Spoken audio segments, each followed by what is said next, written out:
Bhairavgarh jail की पूर्व प्रभारी जेल अधीक्षक उषा राजे को शनिवार की दोपहर में पुलिस ने हिरासत में लिया है। जेल में हुए जीपीएफ डीपीएफ के करोड़ों के घोटाले में संभवतः उषा राजे की संलिप्तता पाए जाने के बाद भैरवगढ़ पुलिस ने महिला पुलिस के माध्यम से हिरासत में लिया है।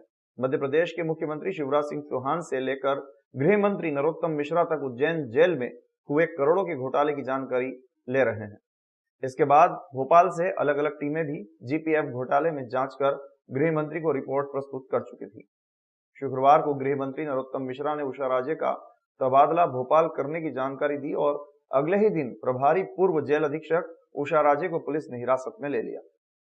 इस मामले में कांग्रेस ने भी मोर्चा खोल रखा है और करोड़ों के घोटाले में सरकार को भी आड़े हाथों लिया है।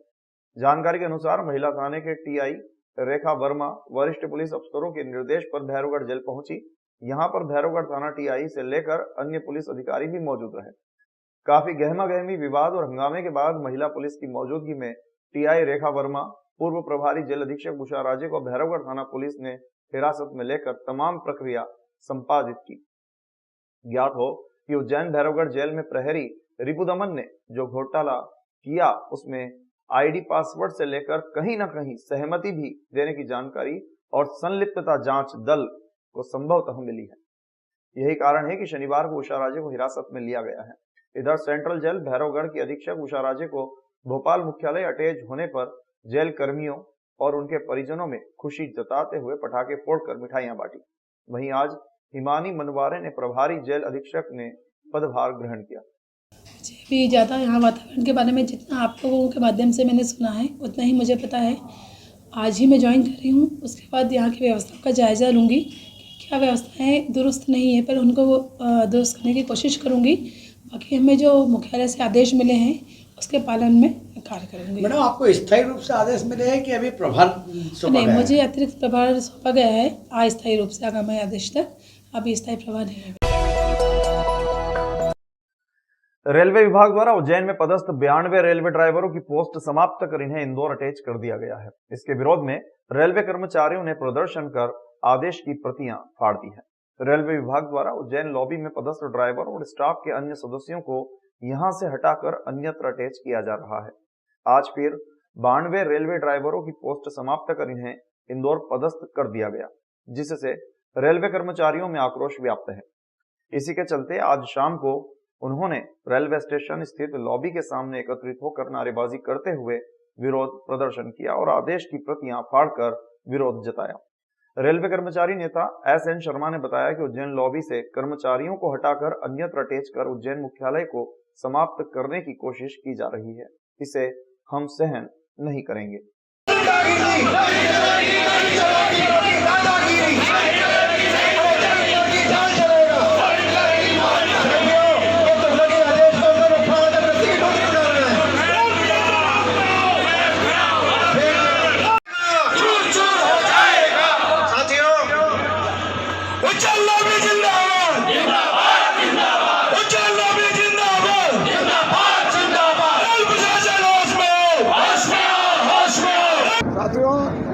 ये बड़ा दुख का विषय है कि उज्जैन जैसी प्राचीन नगरी और महत्वपूर्ण नगरी का रेल प्रशासन बार बार ओवरलुक करना चाहता है।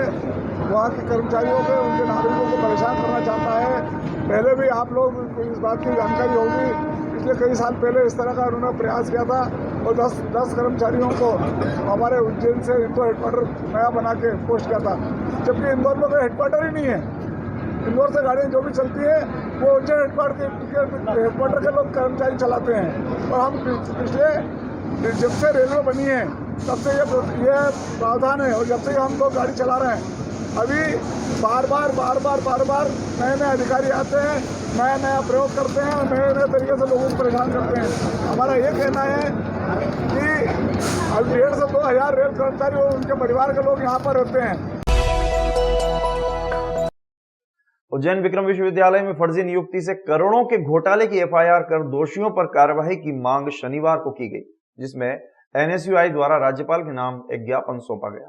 आरोप लगाते हुए जिला अध्यक्ष अंबर माथुर और प्रदेश उपाध्यक्ष प्रीतेश शर्मा ने बताया कि विक्रम विश्वविद्यालय में वर्ष 2007 के बजट में स्वीकृत 39 पद पर फर्जी तरीके से 52 नियुक्तियां की गई थी।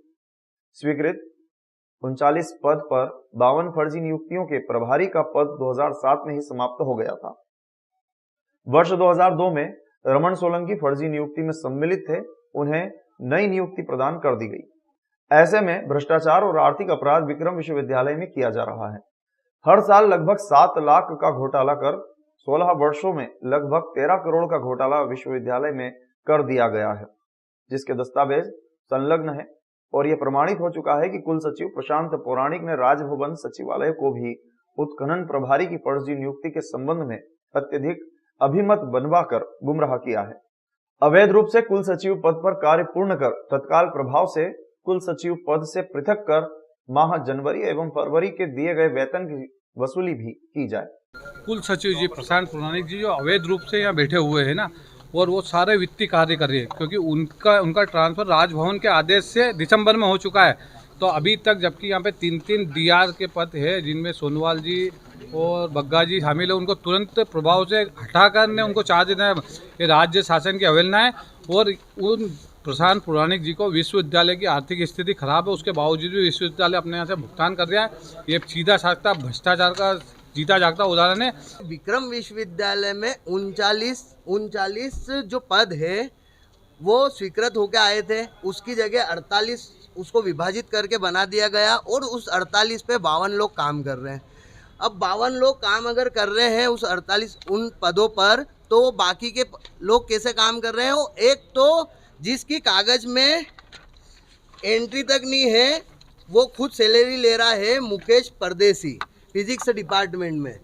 ऐसे अवैध घोटाले कर रहे हैं जिसमें रमन सोलंकी को इनने अवैध रूप से नियुक्ति कर दी है। वो 52 लोगों में शामिल था। जब आपने विभाजित करके 3 पद कर दिए थे तो उसको 1 पद करके फिर वापस से रमन सोलंकी को किस आधार पे कर दिया? ये टोटल फर्जी। आज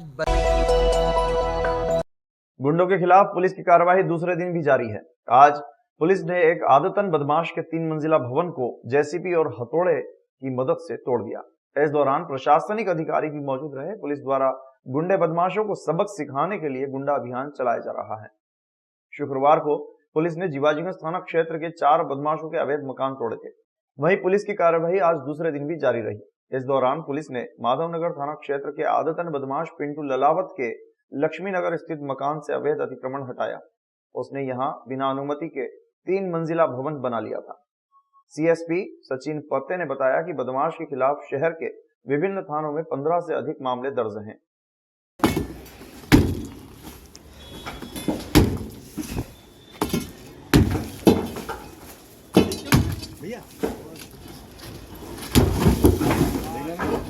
पिंटू ललावत नामक व्यक्ति है।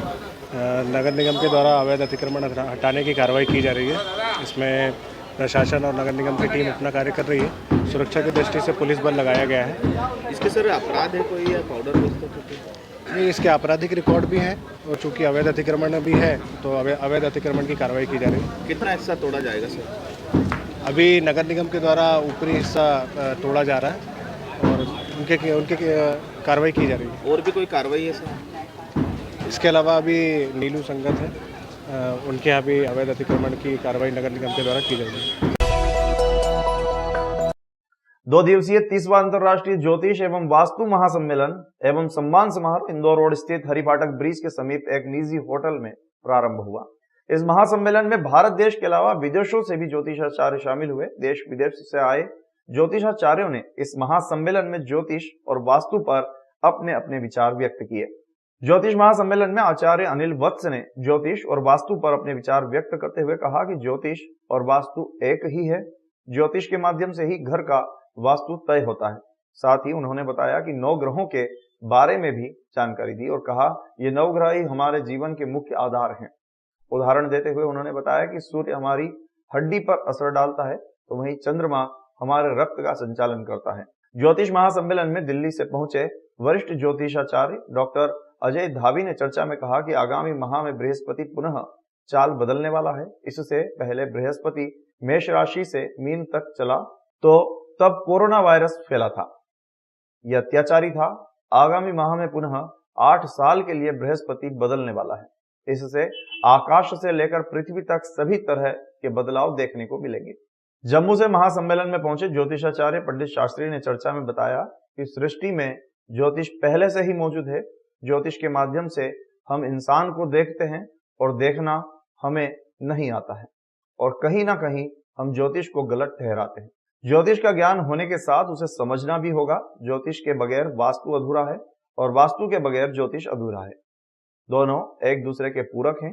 इधर महासम्मेलन संयोजक पंडित आनंद शर्मा ने जानकारी देते हुए बताया कि मां शारदा ज्योतिष धाम अनुसंधान संस्थान के पंडित दिनेश गुरुजी द्वारा आयोजित महासम्मेलन के शुभारंभ अवसर पर मुख्य अतिथि पंडित के दुबे पद्मेश कानपुर से, विशिष्ट अतिथि डॉक्टर एच.एस. रावत दिल्ली से, आचार्य अनिल वत्स दिल्ली से, डॉक्टर अजय धावी दिल्ली से, डॉक्टर विनायक मोदीनगर से, पंडित योगेंद्र महंत इंदौर से, डॉक्टर दिलीप कुमार दिल्ली से, डॉक्टर चंद्रकांत शिवालय दादाजी पूना से, डॉक्टर नितिन गोठी मुंबई से, पंडित ललित शर्मा दिल्ली से, अक्षय शर्मा मोंगा पंजाब से हैं। अध्यक्षता संगीता शर्मा इंदौर ने की।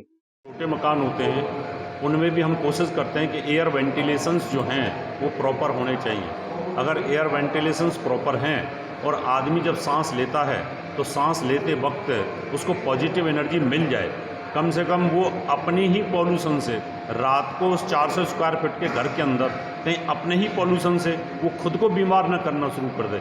इसलिए उसमें प्रॉपर वेंटिलेशंस को देखते हैं, उसको हम पूरा प्रॉपर करते हैं, जितना मैक्सिमम हो सकता है उसको अच्छा करने की कोशिश करते हैं। कि जैसे आपके कुंडली में जो ग्रह खराब है, आपके घर में भी उस ग्रह का जहाँ स्थान है वहाँ की वास्तु खराब होगी, या आपके घर में जिस जगह की वास्तु खराब है उस जगह की जो ग्रह होगी वही ग्रह आपकी कुंडली में भी खराब होगी। इतना बड़ा संबंध है दोनों में। और जो आपने सवाल किया कि इस दोनों के नाम पर लोग ठगी करते हैं, तो तुच्छ लोग हैं, कुछ लोग हैं जिनको नहीं पता ज्योतिष क्या है। वो 2-4 किताबें पढ़ के और राशि के नाम पे नग देते हैं, नक्षत्र के नाम पे पूजा करा देते हैं। उनको नहीं पता इसके बारे में।